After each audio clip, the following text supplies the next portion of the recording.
Why does Delhi continue to experience deteriorating air quality? And will there ever be a time when the people of Delhi can breathe fresh air without the fear of health risks associated with pollution? That's a big question. Now, in fact, to discuss this, I am joined by Vivek Chattopadhyay, Principal Program Manager, Air Pollution Control Unit, CSE, and Nimish Singh, Associate Fellow, Center for Air Quality Research, TERI. Welcome, gentlemen. I'll begin with you. In fact, Mr. Chattopadhyay, why is it that Delhi always seems to top lists of air pollution? While it has, of course, seen improvements in AQI1 since 2019, why is it still the worst hit in the country? See, Delhi NCR region is a major, I would say, like hub of pollution because concentration of vehicles, industries in the NCR region, as well as there are other sources of pollution like garbage burning and other things are there. There are small industries in NCR region. The clean fuel transition like piped natural gas and other things hasn't happened in NCR region as the way we would like to have. And Delhi is failing to control vehicular numbers. Vehicle numbers are increasing phenomenally.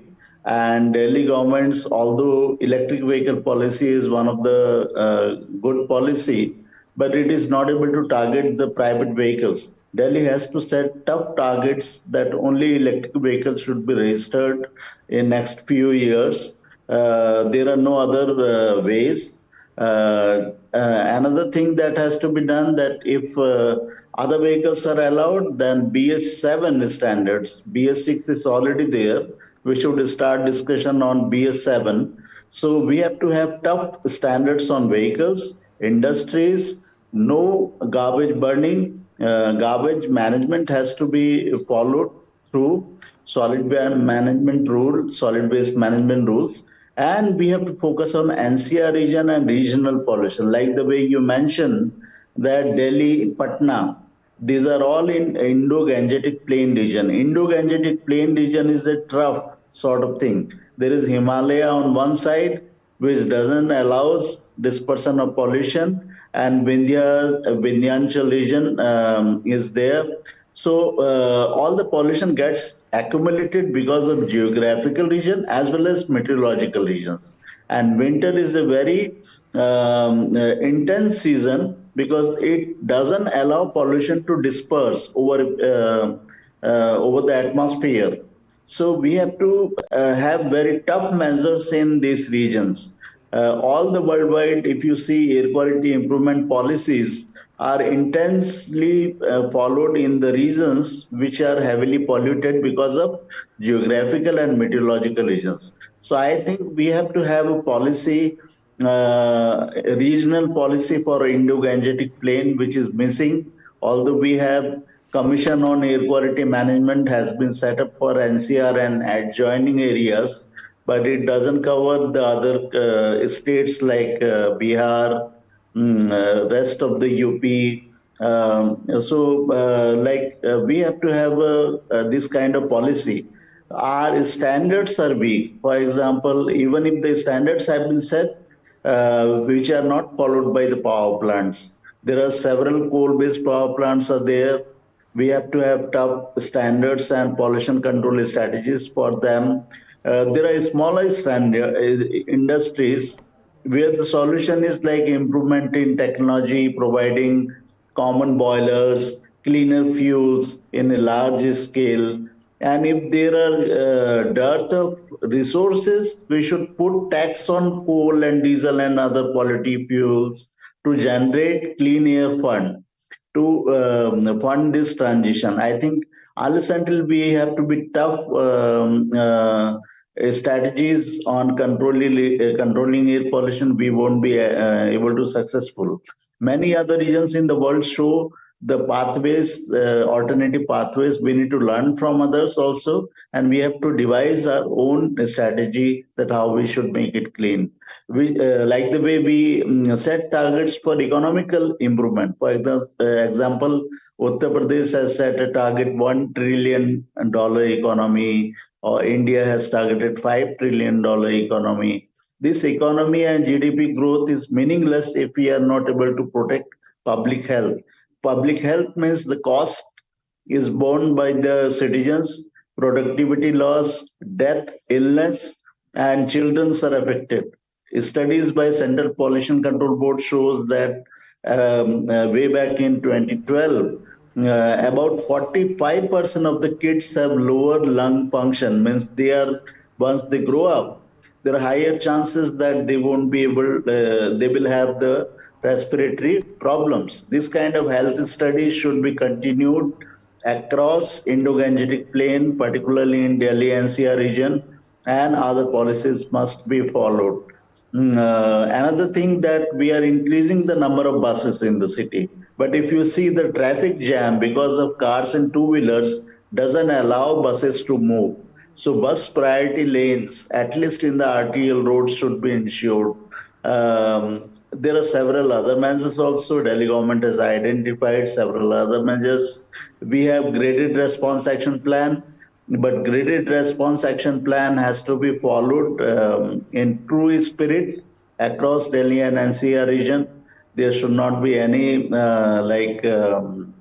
laxity in this, in the enforcement, and we have to be very dynamic in taking action. So we have to be alert with our teams and other things, because pollution has to be taken seriously to protect public health.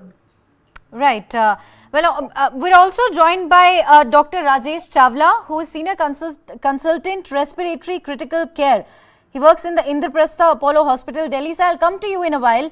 But I'd like to ask you, Mr. Singh, you know, the list is topped by Delhi, followed by Patna and Muzaffarnagar. And Mr. Chattopadhyay has very beautifully put it out, out there for all of us. But the question is, why the predominance in the Indo-Gangetic plains? So this is one of the most populous region in the world. So the activities here are also pretty huge as opposed to the other parts of the country. And not just it's about the activities, the income level is not that high as opposed to other parts of the country or other parts of the world. So most of the population, basically, when we are talking about, like, say, cooking, is dependent on conventional methods where they use biomass as a fuel for cooking. Now, those kind of emissions account for about quarter of the total ambient concentrations that we see across these cities.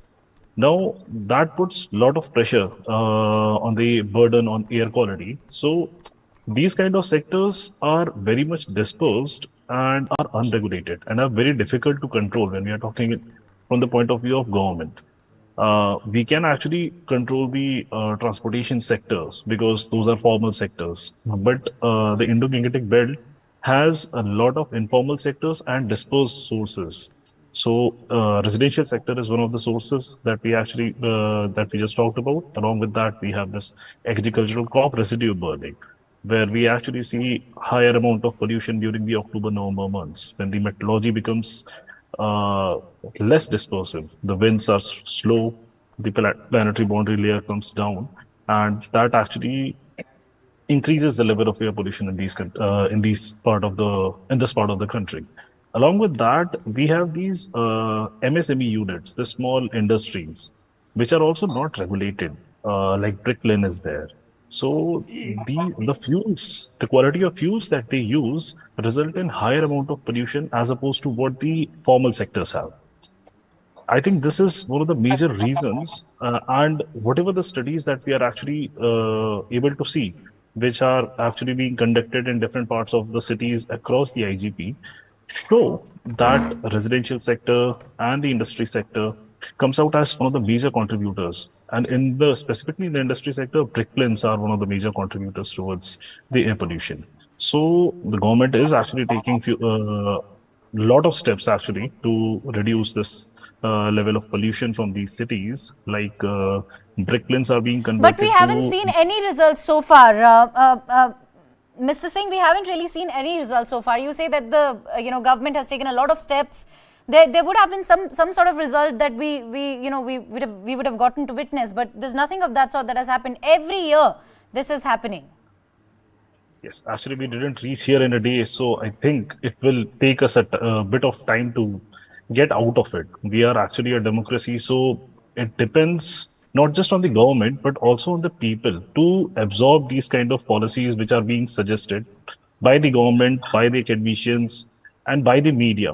So it is actually, I think, the holistic effort which will actually take us out of it, out of this. But when we are looking towards the air quality, when we are looking towards the air quality data over the past 3 4 years, we have actually seen a decrease in the level of concentrations from different cities. They have implemented different technologies at the regional scale as well as at the local scales. And major sector being the dust sector in this part of the country, where road dust emissions come out, road dust resuspension. Basically, when the cars move, the dust which is actually on the road gets resuspended in the air. So now that is because the roads are in bad condition. We are actually a dusty country. So that causes these kind of emissions to be there. Now, one of the way out of it is improving the quality of roads. And then there are actually mechanized road sweepers which are plying on these roads. The efficacy of those measures are at this point of time not measured or quantified. So there are actually, so like we are actually doing one of the pilots in Lucknow, along with the Department of Environment, Forest and Climate Change and Swiss Development Corporation, where we are actually trying to develop an audit system where these kind of policies, when implemented, can be implemented efficiently and can be checked on a real-time basis through integrated command and control centers, which are actually being established in different smart cities. So I'm actually a bit of optimist, but we will actually see an improvement in the air quality, not now, but at least down the line of 5 years, 4 years. So that is my point on this. Right, I'll come back to you on that. Dr. Chawla, I'll quickly come. I want to ask you, what precautionary measures would you say the citizens should take to combat the health risks that come from living in such bad air quality? Yeah, I think we all know that the air pollution is bad for health, and it is bad for a small child who's just born, or for an elderly, and also for the young. And it directly impacts the lung, it impacts the heart, it has an impact on your brain, in the liver, and every organ is practically affected by the rising pollution. So, the diseases which have been related to the air pollution, predominantly the chronic bronchitis, lung cancer, and also people who are asthmatic, their asthma becomes worse when they're exposed to the air pollutions. And overall, because of the exposure of the high level of carbon monoxide, most of the citizens, they feel fatigued, because that's one of the gases which impacts the brain, and you feel very fatigued. And of course, the repeated infections, the sinusitis, all these effects do occur if patient is exposed to air pollution. And if a person is exposed for a long period, of course, it can lead to lung cancer and other cancers also. There is a study which showed that the ladies who were staying on the roadside, the chances of breast cancer were higher in those ladies as compared to who are not staying near the road. So it has an impact, and lot many studies can be done longitudinally to really see the impact of air pollution. What can be done? Of course, at the government level, a lot of things can be done, because they were being just talked about at the policy level, the vehicular level. And the other thing is, which I feel, is the pollution in these cities is increasing. Somehow they need to develop the satellite towns more, so that people don't move to these cities. And that's the reason, the population of Delhi has increased too much in the last about 20, 30 years. And number of vehicles have also increased proportionately. That has also added to the air pollutions. The others, like odd even and other things, they have not been affected. At a personal level, if you should do for yourself, and one of the things what you can do is that only venture out if it is really required. And particularly when the pollution level is high, you should not venture out. Then one can wear mask But unless you wear mask all the time, it's not going to be effective or not going to be useful. And if one has to wear, it should be tight. There should be no leaks, because otherwise the air will enter from there. Then if you are driving car, you should keep the window panes closed. And if you come home, you wash your face uh, nicely. And your children's school should not be beyond 5 kilometers, because we need to look at the future. So these are the things which you can do. But if you really ask me, very little you can do. And also you should have a minimum of indoor air pollution. We keep on talking about outdoor air pollution. So I'm sorry Indoor to air interrupt pollution. you, but the things that you've just said, for example, to ensure that your child's school is just within 5 kilometer radius of where you're living, all of this is not doable for everybody. And I wanted to also ask you this, that there are people who need to take a walk for whatever health reasons. So given the kind of atmosphere that we've been living in, given the kind of air that we've been breathing, like you rightly said, it's not advisable to step out. But then under those circumstances, what do we really do? You can look at the AQI. It's available on your mobile. If level is very high, you should not go for a open walk. You can walk inside your colony, or do not go to near the main roads where the pollution level is high. This is very difficult answer to give. But there are months, like from the end of October to, let's say, the mid of October to end of November, where always for last many years, unless there is a wind flow is very fast, pollution level is very high. You should not try to do some yoga, some exercise inside your house. Try not to venture out. The problem is, people feel, I went out, I didn't feel.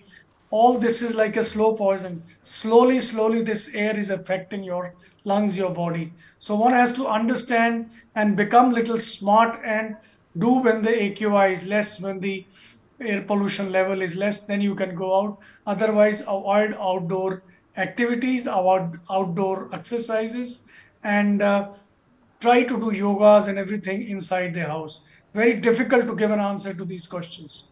Right. Mr. Chattopadhyay, I'll come to you. Dr. Saab, I'll come back to you. Even though, repeated attempts have been made to kind of combat the issue, to address the problem per se, why are we not able to combat it? Here, Mr. Singh says the government needs time. But how much time? Certainly, the plans are there. National Clean Air Program is there, which is targeting pollution reduction by 2026. But our targets are very weak right now. And I would say that although our efforts are making some efforts, some improvement in air quality, but the targets and the action has to match the kind of problem that we have.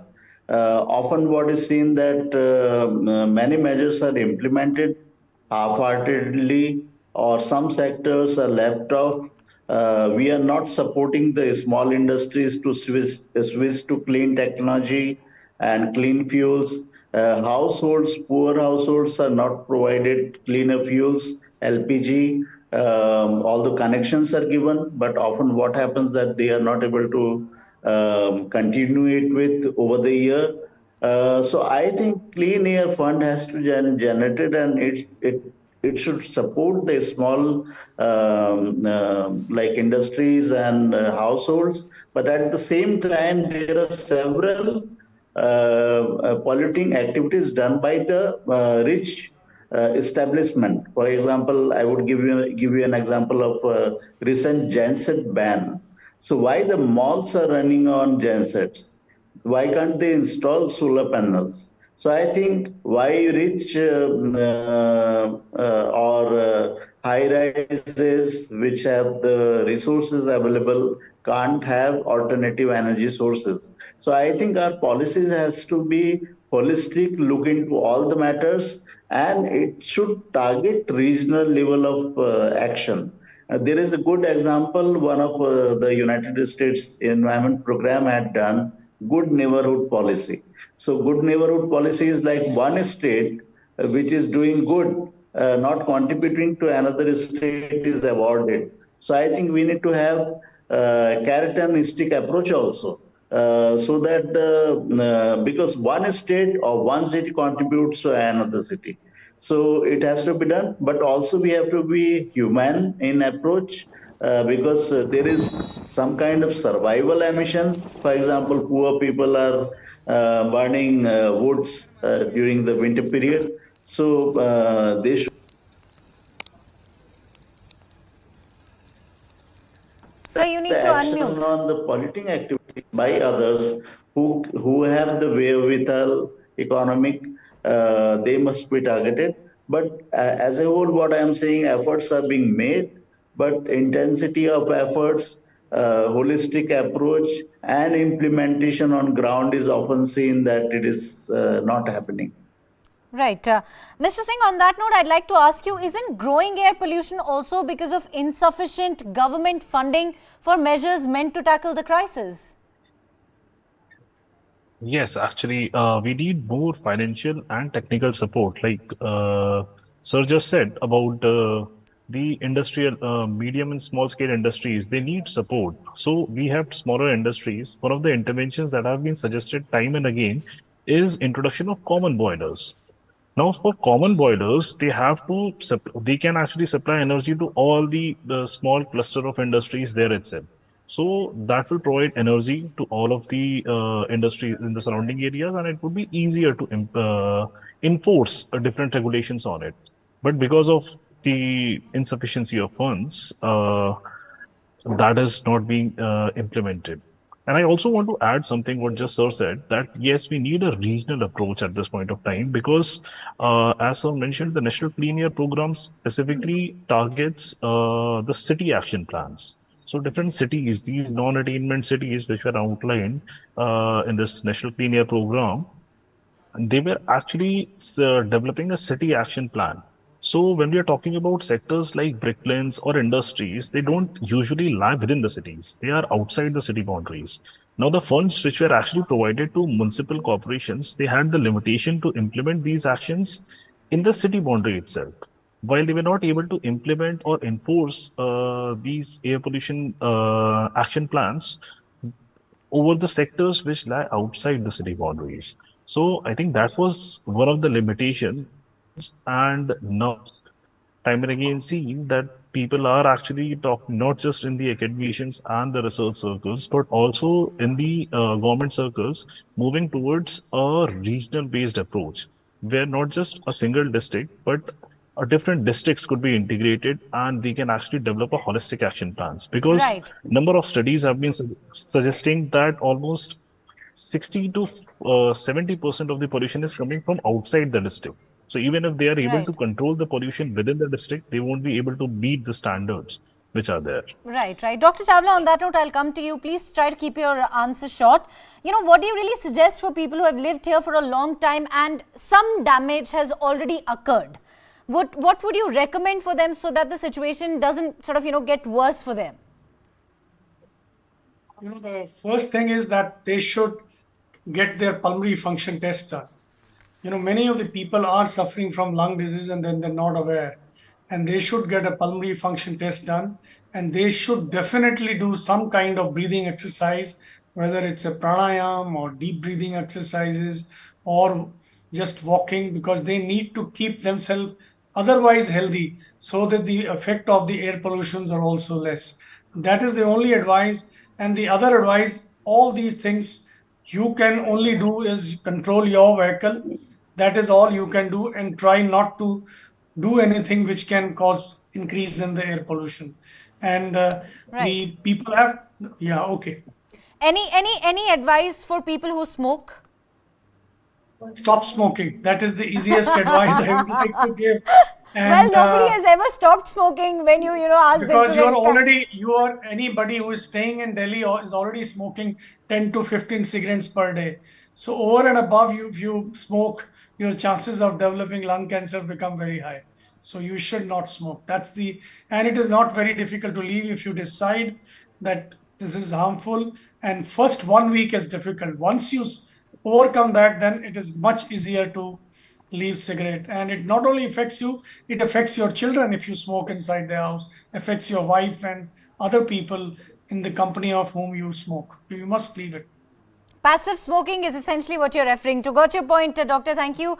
I'll quickly come to you, Mr. Chattopadhyay. Can the polluter pays principle be applied in this case? And, do we know who the real polluter is? Is it the farmer burning crop stubble? Is it the wind pattern around this time of the year in North India? Is it the government which has been lacking in enforcing strict anti-pollution measures? Who is to be blamed here? See, the blame is several factors. For example, the polluters are certainly there. But at the same time, our meteorological condition, as I mentioned, during the winter time will not allow dispersion of the pollution. So whatever accumulates, whatever is polluting activities happen or the emissions takes place within the city remains close to the ground. Wind speed falls down to very slow. Often it is zero or close to zero in many places. So the emissions, if taking place in Delhi, it will remain in Delhi. So that will, people are breathing. Boundary layer of the atmosphere is very close to the ground, about 500 meters. In that zone, the pollution remains get caught. At the same time, polluter pay principle must be applied, but we have to be clear about it that we should not apply on the farmers. Farmers has to be supported with strategy. Right. There seems to be some network issues that we are facing with Mr. Chattopadhyay. But I'll come to you quickly. If you could answer, beg your pardon, Mr. Singh. Cost-wise, lack of clean air sends us to hospitals, reduces productivity and impacts our collective health and the economy in myriad ways. Where are we in terms of understanding the price of inaction and in taking steps to mitigate the crisis? Quickly, please try to answer it. So we have actually generated different studies on assessing the impacts of different health impacts and the economic cost with it. But because there are actually still lack of studies which can directly relate with the air pollution and its impact with the health, so the acceptance of those kind of assessments is a bit lacking. So it's very difficult at this point of time, if further research is until further research is made in this direction to exactly quantify what is the economic cost. But yeah, we are actually under a deep burden if we are looking just outside our window during the October-November months. So definitely we are getting impacted by a lot, and we actually see a lot of people coughing and their efficiency is getting reduced when we are talking in the economical point of view, from the economical point of view. Right. Thank you very much, gentlemen, for joining me. Well, this problem peaks during winter in North India. We debate this every year. Some blame the burning of crop stubble, some blame construction dust, some blame the lack of political initiative. But beyond the blame game, has anything changed as far as tackling the issue over the years? I leave you with this thought. Thank you very much for joining me. Have a blissful day ahead.